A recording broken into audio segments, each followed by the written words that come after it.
ताई 2 metre fabric बसलेला आहे आणि वरती 15 स्टिक बसलेले आहेत आणि वरती आपल्याला पूर्ण पॅकिंग करावं लागेल म्हणून 3 किलो।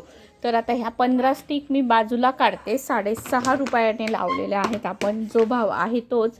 2 मीटर फॅब्रिक, कुरिअरची बॅग, एक पुन्हा ग्लू स्टिकचं पॅकेट आणि तुमचं 1486 ग्रॅम उलन बसलेलं आहे। त्याच्यातले हे कलर्स 1 2 3 4 5 6 7 8 9 10 11 आणि 12 आणि 13 कलर बसलेले। याचा आपण मायनस केलेले, पुन्हा एकदा बघून घ्या।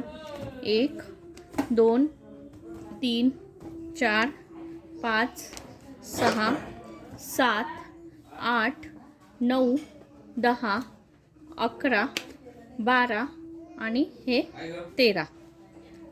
ओके, मी आता ह्याचं वजन किती झालं ते तुम्हाला सांगते। 350 रुपयाच्या भावाने किती होतात ते सांगते।